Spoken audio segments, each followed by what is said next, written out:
ചേട്ടാ, കേരളത്തിലെ മാധ്യമങ്ങൾ മുഴുവൻ ഇപ്പോൾ പറയുന്നത് പിണറായി വിജയനാണ് കാരണക്കാരൻ, CPM-ന്റെ പതനത്തിന് കാരണക്കാരൻ.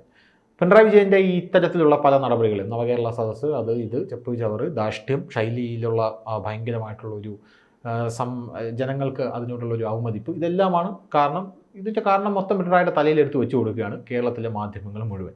അപ്പോൾ കേരളത്തിലെ മാധ്യമങ്ങൾ കാണിക്കുന്ന വേറൊരു ഇരട്ടത്താപ്പ് എന്ന് പറഞ്ഞാൽ, പിണറായി എന്ന് പറയുന്ന ഒരാളുടെ തലയിൽ CPM-ന്റെ സകല തോൽവിയും എടുത്ത് വെച്ച് കൊടുക്കുമ്പോഴും ഇപ്പുറത്ത് BJP-യിൽ ഒരു MP കിട്ടിയത്, അല്ലെങ്കിൽ BJP-ക്ക് 19% വോട്ട് കിട്ടിയത് സുരേന്ദ്രൻ്റെ കഴിവല്ല, മറിച്ച് സുരേഷ് ഗോപിയുടെ കഴിവാണ് എന്നാണ് ഇവർ പറയുന്നത്. ഇവരെന്തുകൊണ്ടാണ് ഇങ്ങനെ പറയുന്നത്? ഇവരെന്താ നന്നാവാത്തതിൻ്റെ ഒന്നുമില്ല ധനുഷ്. ഈ ലോകത്ത് ഇപ്പം ഇവിടുത്തെ മാധ്യമങ്ങൾ, കേരളത്തിൽ പ്രത്യേകിച്ചുള്ള മാധ്യമങ്ങൾ, 3-4 ദൃശ്യമീഡിയ മാധ്യമങ്ങളുടെ അവതാരകരുടെയൊക്കെ ശൈലി കണ്ടാൽ അവരാണ് ഈ രാജ്യം നിയന്ത്രിക്കുന്നുള്ളത്. അല്ലെ പല്ലിയുടെ കൂട്ടാണ്, ഉത്തരം താങ്ങുന്ന മൊത്തം പല്ലിയാന്ന് പറഞ്ഞുകൊണ്ട് പല്ലിയിരിക്കുന്ന പോലെയാണ്. കാരണം അവരുദ്ദേശിക്കുന്ന കാര്യങ്ങൾ ആണ് ജനം ചിന്തിക്കേണ്ടത്, തീരുമാനിക്കുന്ന ഒരു രീതിയിലേക്ക് മാധ്യമം. പക്ഷേ കഴിഞ്ഞ ദിവസം ഞാൻ അഭിലാഷ് മോഹനന്റെ ഒരു ഇത് കണ്ടു കേട്ടോ, ഒരു പ്രസംഗം. അത് ഈ കൂട്ടത്തിൽ പറയണോ? അഭിലാഷ് മോഹനൻ പറയുന്നത്, കേരളത്തിലെ മാധ്യമങ്ങൾ ചർച്ച, ഇയാൾ ഡിബേറ്റ് എടുക്കുമ്പോൾ, നിങ്ങൾ ആഗ്രഹിക്കുന്ന കാര്യം ഞാൻ പറഞ്ഞാൽ നിങ്ങൾ എനിക്ക് കൈയടിക്കും, നിങ്ങൾ ആഗ്രഹിക്കാത്ത കാര്യം ഞാൻ പറഞ്ഞു കഴിഞ്ഞാൽ നിങ്ങൾ എന്നെ തെറി വിളിക്കും. ഇതാണ് നടക്കുന്നത് എന്ന് പറഞ്ഞിട്ട് ഈ കമ്മ്യൂണിസ്റ്റുകാർക്കൊക്കെ ഒരു കുഴപ്പമുണ്ടല്ലോ, ഏതെങ്കിലും കടിച്ചാൽ പൊട്ടാത്ത കോട്ടൊക്കെ എടുത്തുകൊണ്ട് വരും. മറ്റേ പണ്ട് സ്റ്റാൻസിലോസ്കി ഇങ്ങനെ പറഞ്ഞിട്ടുണ്ടോ, അങ്ങനെയാണ് ഇങ്ങനെയാണ്, ഇതൊക്കെയാണ് മാധ്യമപ്രവർത്തകർ, അത് ഞാൻ കാര്യമേ ആക്കുന്നില്ല എന്നാണ് ഇവരെ പോലുള്ള മാധ്യമപ്രവർത്തകർ പറയുന്നത്. അപ്പോൾ നമുക്ക് ഇത് കേട്ടപ്പോൾ എനിക്ക് തോന്നിയത്, അവരാഗ്രഹിക്കുന്ന കാര്യം പറഞ്ഞു കഴിഞ്ഞാൽ നമ്മൾ അവർക്ക് കൈയടിക്കും. ആഗ്രഹിക്കുന്ന കാര്യങ്ങളുമല്ല, ആഗ്രഹിക്കാത്ത കാര്യങ്ങളുമല്ല. ഉത്തർപ്രദേശിൽ യോഗി ആദിത്യനാഥ് ജയിക്കുമ്പോൾ എനിക്ക് ജനാധിപത്യത്തിൽ വിശ്വാസം പോയെന്ന് പറഞ്ഞു കഴിഞ്ഞാൽ അത് ജനാധിപത്യത്തെ അപമാനിക്കലാണ്. അത് ഞാൻ ആഗ്രഹിക്കുന്നുമില്ല, കൊണ്ട് അത് പറയിക്കും. അല്ലെങ്കിൽ EVM മിഷൻ BJP ജയിക്കുമ്പോൾ തട്ടിപ്പാണ്, കോൺഗ്രസ് ജയിക്കുമ്പോൾ ശരിയാണെന്നും പറയുന്ന അതല്ല മാധ്യമപ്രവർത്തനം. നമ്മളെ പോലെ തന്നെ കർണാടകയിൽ കുതിര കച്ചവടം, എന്നാൽ മഹാരാഷ്ട്രയിൽ വരുമ്പോൾ മതേതരത്വത്തിലേക്കുള്ള ഇതല്ല മാധ്യമ പ്രവർത്തനം. ഇത് മാധ്യമ പ്രവർത്തനം, പേയ്മെന്റ് പ്രവർത്തനമോ പറയാൻ മനസ്സിലായി. ഇതേ നമ്മൾ പറയുന്നുണ്ട്, അല്ല പേയ്മെന്റിന്റെ പ്രവർത്തനം. അപ്പം ഈ പ്രാവശ്യം അതിന് ഇപ്പം ലോക്സഭ ഇലക്ഷന് ശേഷം തിരക്കിയപ്പം കേരളത്തിൽ ചില മാധ്യമങ്ങൾക്ക് ഉൾപ്പെടെ ഒരു ലേഖനത്തിന് 30,000 രൂപ വെച്ച് കിട്ടിയിട്ടുള്ളതിന് തെളിവുകൾ സഹിതം കണ്ടുപിടിച്ചുകൊണ്ടിരിക്കുകയാണ്. അപ്പോൾ കഴിഞ്ഞ കുറേ കാലങ്ങളായിട്ട്, അല്ലെങ്കിൽ ഇപ്പോൾ തന്നെ, ഈ മാധ്യമ പ്രവർത്തനം എന്ന് പറയുന്നത് സ്വതന്ത്ര മാധ്യമ പ്രവർത്തനം അല്ല. ഈ മാധ്യമ പ്രവർത്തനം എന്നൊക്കെ പറയുമ്പോൾ ആരെങ്കിലും അതിൻ്റെ പുറകിൽ നിയന്ത്രിക്കുന്ന ഒരു മാധ്യമ പ്രവർത്തനം. ഞാനിപ്പോൾ നമ്മളിപ്പോൾ ചർച്ച ചെയ്യാൻ വന്ന് പറഞ്ഞാൽ, പിണറായി സാഹചര്യം ഇപ്പോൾ ഒരു പാർട്ടിയുടെ നേതൃത്വത്തിലിരിക്കുന്ന ആൾ, CPM-ന്റെ നേതൃത്വത്തിലിരിക്കുന്ന ആൾ, അല്ലെങ്കിൽ മുഖ്യമന്ത്രി, അദ്ദേഹത്തിന് ഇവിടെ ഇപ്പം ജനഹിതം നോക്കിയപ്പോൾ അദ്ദേഹത്തിന് അനുകൂലമല്ല. അതിൻ്റെ ഉത്തരവാദിത്വം പുള്ളിക്കാണ്, അല്ലെങ്കിൽ പുള്ളിയെ കുറ്റം പറയുന്നത് ശരിയാണ്.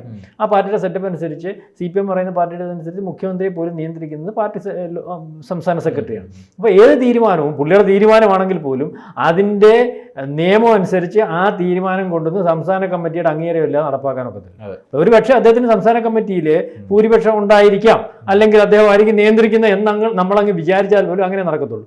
പക്ഷേ ഇപ്പോൾ ആ സംസ്ഥാന കമ്മിറ്റിയെ പോലും കൃത്യമായ ഒരു തേജോവധം, കാരണം ഈ ചില താല്പര്യങ്ങൾക്ക് നിന്ന് കൊടുക്കാൻ തോണ്ടോ അല്ലെങ്കിൽ ദേഷ്യം കൊണ്ടോ ആയിരിക്കും. അതല്ല മാധ്യമ പ്രവർത്തനം.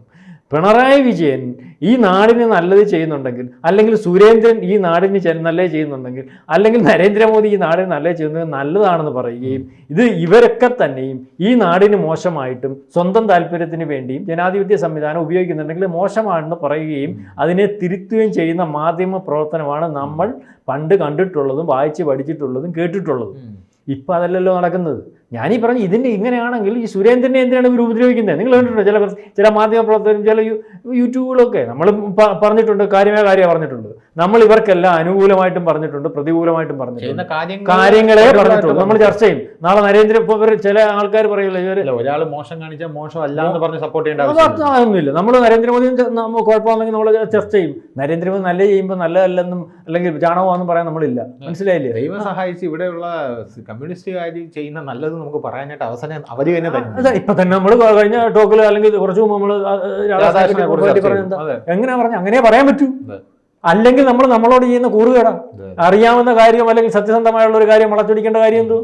ഒരാൾ നല്ലവനാണെങ്കിൽ നല്ലവനാണെന്ന് പറയണം ധനുഷേ, അതിന് തർക്കമൊന്നും. അതാണ് നമ്മുടെ ചേട്ടൻ പറഞ്ഞതുപോലെ മാധ്യമ സ്ഥാപനങ്ങളുടെ നിലപാടുകളോട് ഇവർ ചേർന്ന് നിൽക്കുന്നു എന്നുള്ളതാണ്. അവർക്ക് ഉള്ളിൽ അറിയാം നല്ലതാണ്. പക്ഷേ ഇപ്പൊ ഉദാഹരണത്തിന് ജമാഅത്തെ ചാനലിൽ ഇരുന്നുകൊണ്ട് നരേന്ദ്രമോദിയെ പ്രകീർത്തിക്കാൻ പറ്റില്ല. പക്ഷെ വേറെ കാര്യം ഉണ്ടായിരുന്നു. പണ്ട് മാധ്യമപ്രവർത്തനം അങ്ങനെ അല്ലായിരുന്നു ധനുഷേ. മാധ്യമപ്രവർത്തകൻ ഒരു ആണെങ്കിൽ ഞാൻ എൻ്റെ അതിന് സ്വാതന്ത്ര്യം കൊടുത്തിരുന്നു. അതായിരുന്നു മാധ്യമപ്രവർത്തനം. ഇപ്പൊ ജമാഅത്തെ ഇസ്ലാമിയുടെ മീഡിയ ഉണ്ട്, വേറെ അജണ്ടയുണ്ട്, അത് വാർത്ത ഇന്നതാ എൻ്റെ അജണ്ട, എഡിറ്റോറിയൽ അജണ്ട ഇന്നതാ. അപ്പൊ പണ്ട് അതിനില്ല, ഇപ്പൊ ഇത് ജോലി ചെയ്യുന്നു. അയാളൊന്നും പിന്നെ മാധ്യമപ്രവർത്തനം പറഞ്ഞുകൊണ്ട് സമൂഹത്തിന്റെ ഭാഗമാണെന്ന് പറഞ്ഞുകൊണ്ട് നിൽക്കരുതെന്ന് നമ്മൾ പറയുന്നുള്ളൂ. പറഞ്ഞു നിഷ്പക്ഷമല്ലാതെ മാധ്യമപ്രവർത്തനം നടത്തുന്നത് അയാളുടെ അടുത്ത് പോയി ജോലി ചെയ്യുന്നു. ഇപ്പം അയാള് ഈ തുണിക്കടയിലാണെങ്കിൽ തുണി എടുത്ത് കൊടുക്കുന്നു. മാധ്യമപ്രവർത്തനം അവിടെ പറയുന്ന രാവിലെ വന്നിരുന്ന് വായിക്കുന്നു, അതിനുള്ള കഴിവുകൊണ്ട് എടുക്കുന്നു. ഞാനീ പറഞ്ഞത്. അപ്പം ഈ പിണറായി വിജയന്റെ തലയിൽ നമ്മളങ്ങ് പുള്ളി അതിന്റെ കുഴപ്പമാണ്. CPM-നകത്ത് പുള്ളിയാണ് ഇപ്പം നിയന്ത്രിക്കുന്നത്, അല്ലെ പുള്ളിയുടെ പാർട്ടിയാണ്. എന്തുകൊണ്ട് ഇപ്രാവശ്യം 19 ലോക്സഭാ മണ്ഡലങ്ങളിൽ പരിശോധിക്കുമ്പോൾ 18 BJPക്ക് മുന്നേറ്റം, പത്തനംതിട്ട മാത്രമേ ഉള്ളൂ കുറവ്. എനിക്കൊന്ന് മലപ്പുറത്ത് ഏതാണ്ട് 10,000-4,000 വോട്ടിന്റെ വ്യത്യാസമുണ്ട് കഴിഞ്ഞ പ്രാവശ്യത്തെക്കാട്ടി. 19 ലോക്സഭാ മണ്ഡലങ്ങൾ പരിശോധിക്കുമ്പോൾ BJP മുന്നിട്ടു. 18 തവണത്തെക്കാളിലും മുന്നേറി. കഴിഞ്ഞ തവണത്തെക്കാട്ടിൽ 50,000 വോട്ടിൽ പുറത്താണ് ഓരോ മണ്ഡലത്തിൽ മുന്നേറിയിരിക്കുന്നത്. അതിനകത്ത് 19 ലോക്സഭാ മണ്ഡലത്തിൽ മാത്രം കുറവുണ്ട്. മനസ്സിലായില്ലേ? ഇതെന്തുകൊണ്ട് ഇവിടുത്തെ മാധ്യമങ്ങൾ ചർച്ച ചെയ്യുന്നില്ല? സുരേഷ് ഗോപിയുടെ കൂടെ അവിടുത്തെ ജില്ലാ പ്രസിഡന്റ്, വേറെന്തോ BJPയുടെ ജില്ലാ പ്രസിഡന്റ് കെ അനീഷ്, ഈ കെ അനീഷ് കുമാറും ഇടവും വലവും നിന്നിട്ട് അവിടുത്തെ ഓരോ BJP പ്രവർത്തകരും വീടുകൾ കയറി ഇറങ്ങിയതുകൊണ്ടും സുരേഷ് ഗോപിയുടെ നന്മയും കൊണ്ടും ആണല്ലോ അവിടെ ആൾക്കാർ വോട്ട് ചെയ്ത് ജയിപ്പിച്ചത്. ഇതിനകത്ത് രണ്ടുപേരും പരസ്പര പൂരകങ്ങളായിട്ടാണല്ലോ പോയത്. അതിനുള്ള അനുവാദ പാർട്ടി 10 കൊല്ലം കൊണ്ട് അദ്ദേഹത്തിന് കൊടുത്തു. ബാക്കിയുള്ളിടത്ത് ഇപ്പം ഉള്ളിടത്തൊക്കെ ഈ വോട്ട് വർദ്ധിച്ചത് എന്തുകൊണ്ടാണ്? അതിനകത്ത് ഇതിന്റെ ഭാഗമെന്ന് പറയുന്ന ആൾക്കാർ ഇവിടെ നിൽക്കുമ്പോൾ ഈ പറയുന്ന മാധ്യമങ്ങൾ എന്തുകൊണ്ട് സുരേന്ദ്രനെ പോലുള്ളവരെ പറയും? നമുക്ക് സുരേന്ദ്രനോട് താല്പര്യം ഉണ്ടായതുകൊണ്ടോ പ്രത്യേക താല്പര്യമൊന്നുമില്ല. കഴിഞ്ഞ ഏതെല്ലാം ടോക്കിനകത്ത് ഞാനും ധനുഷൊക്കെ സുരേന്ദ്രന്റെ കുഴപ്പങ്ങളെ പറ്റി പറഞ്ഞിട്ടുണ്ട്, അല്ലെങ്കിൽ നമ്മൾ അദ്ദേഹത്തിൽ കണ്ടിട്ടുള്ളത് മാറ്റണമെന്ന് പറഞ്ഞിട്ടുണ്ട്. ഞാനീ പറഞ്ഞത് ഈ മാധ്യമ പ്രവർത്തനം എന്ന് പറഞ്ഞാൽ ഒരു പേയ്മെന്റ് പ്രവർത്തനം, അത് നിർത്തണം. ഇപ്പൊ തന്നെ ഈ ഇതിന് ഉദാഹരണമല്ലേ, സോണിയാഗാന്ധിക്കെതിരെ 500 കോടി രൂപയുടെ അഴിമതി ചർച്ച ചെയ്തുകൊണ്ടിരിക്കുകയാണ്. ജനൻ TV അല്ലാതെ വേറെ 600 കോടി ജനൻ TV അല്ലാതെ വേറെ ഒരു, അവിടുന്ന് നരേന്ദ്രമോദിയുടെ കയ്യിൽ ഈ ഹെലികോപ്റ്റർ ഇടപാടിൽ മേടിച്ച അഴിമതിക്കാരെ ശിക്ഷിച്ചതിന്റെ ആ കോടതിയുടെ വിധിപ്പകർപ്പും ഉൾപ്പെടെ നരേന്ദ്രമോദിയുടെ കയ്യിൽ ആ ഒരു രാജ്യം കൊടുത്തുവിട്ടിരിക്കുകയാണ്. മൊത്തത്തില് മൻമോഹൻ സിംഗിന്റെ ഉൾപ്പെടെ പേരുണ്ട്. ഇത് ഇവിടെ കൊണ്ടുവന്ന് ഏറെ കണക്ക് ഇവിടുത്തെ ഒരു മാധ്യമപ്രവർത്തകർ ഏറ്റെടുക്കുന്നില്ല. ഇവിടുത്തെ മാധ്യമപ്രവർത്തകർ ചില അഴിമതി കാണിക്കുന്ന ചില ആൾക്കാരെ പിടിച്ച് അകത്തിട്ടാൽ അവരെ അനുകൂലിക്കുന്നു. കോടതികൾ മോശം കാണിച്ചാൽ അത് അവർക്ക് താല്പര്യമുള്ള കാര്യമാണെങ്കിൽ അവർ അനുകൂലിക്കുന്നു. കോടതി ശരിയായ വിധികൾ വന്നു കഴിഞ്ഞാൽ അത് ചർച്ച ചെയ്യാൻ തയ്യാറാവുന്നില്ല. കഴമ്പില്ലാത്ത പെഗാസസ്, റാഫേൽ അഴിമതി, റാഫേൽ പോലെ തന്നെയാണ് അഗസ്റ്റ്യ വെസ്റ്റ്ലാൻഡ് ചോപ്പർ അഴിമതി. ആ റാഫേൽ അഴിമതി വന്നപ്പോൾ ഇവിടെയുള്ള മാധ്യമ പ്രവർത്തകർ പറഞ്ഞെന്താ, റാഫേൽ എന്ന് പറഞ്ഞാൽ ഫ്രാൻസിൽ നിന്നും ഇന്ത്യ വാങ്ങിക്കുന്ന വിമാനമാണ്, വിമാനത്തിന്റെ സാങ്കേതിക വിദ്യയും വിമാനവും അടക്കം അവിടെ നിന്നും ഇങ്ങോട്ട് തരും. അപ്പൊ ഇത് നമ്മുടെ പ്രതിരോധ സേനയ്ക്ക് വേണ്ടി വാങ്ങിക്കുന്നതാണ്. ഈ പ്രതിരോധ സേനയ്ക്ക് വേണ്ടി വാങ്ങിക്കുന്ന ഈ വിമാനത്തിന്റെ സകലമാന പ്രതിരോധ രഹസ്യങ്ങളും വെളിപ്പെടുത്തണം. അപ്പം അവിടെയുള്ള പ്രതിരോധ മന്ത്രി അമിത്ഷായും കോടതിയോട് പറഞ്ഞത് അത് വെളിപ്പെടുത്താൻ പറ്റില്ല. അതെടുത്ത് കോൺഗ്രസ് പറഞ്ഞാണ്, അതെടുത്ത് ജനങ്ങളുടെ മുമ്പിൽ വെക്കണം. ഇതെടുത്ത് ജനങ്ങളുടെ മുമ്പിൽ ഇവന്റെ സാധാരണക്കാരൻ വിചാരിക്കുമ്പോൾ ശരിക്കും ശരിയാണ്. ശരിയെങ്കിലും മൂള ഉണ്ടായേണ്ട നമുക്ക് ഇന്ന് പ്രതിരോധ രഹസ്യവും ഒരു വിമാനത്തിന്റെ ആ വിമാനത്തിന് യുദ്ധത്തിന് ഉപയോഗിക്കുന്ന വിമാനത്തിന് എന്തൊക്കെ സെറ്റപ്പ് ഉണ്ടെന്ന് അത് വെളിപ്പെടുത്തി കഴിഞ്ഞാൽ പിന്നെ അതിനെ എന്തിനാ ശത്രുരാജ്യങ്ങളുടെ ഇന്ത്യയിലെ റൂട്ട് മാപ്പ് തുല്യല്ലേ പ്രതിരോധ രഹസ്യങ്ങൾ വെളിപ്പെടുത്തണം.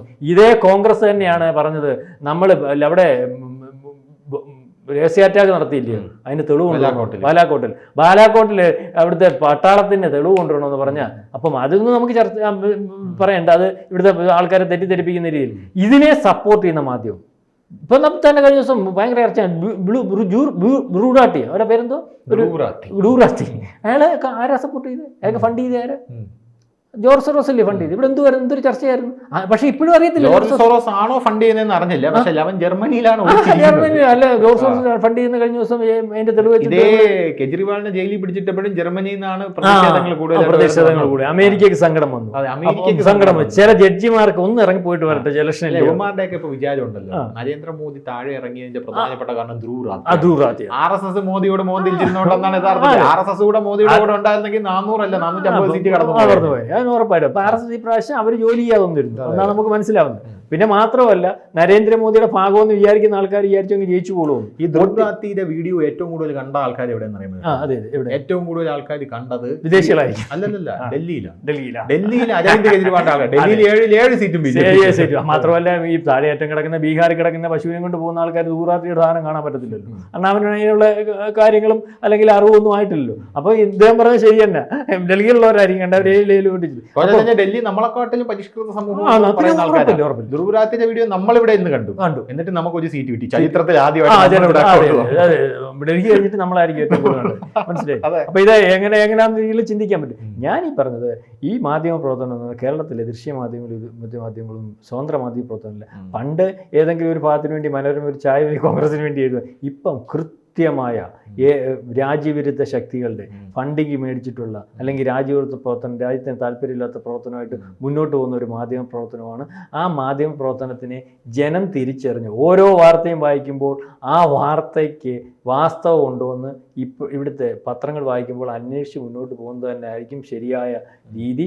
അല്ലെങ്കിൽ ഇപ്പോൾ നമ്മൾ കണ്ടുകൊണ്ടിരിക്കുന്നത്, എല്ലാവരെയും പറയുന്നില്ല, നമ്മൾ കാണുന്ന, നമ്മുടെ മുമ്പിൽ കാണുന്ന മിക്കവാറുള്ള മാധ്യമപ്രവർത്തനം നമ്മുടെ രാജ്യത്തിന് വേണ്ടിയല്ല പ്രവർത്തിക്കുന്നത്, സ്വതന്ത്ര താല്പര്യത്തിനും അവരുടെ, ഞാനീ പറഞ്ഞവരുടെ അവരുടെ പേയ്മെൻറ്റിനും അവരുടെ താല്പര്യത്തിനും വേണ്ടിയാണെന്നാണ് പറയുന്നത്.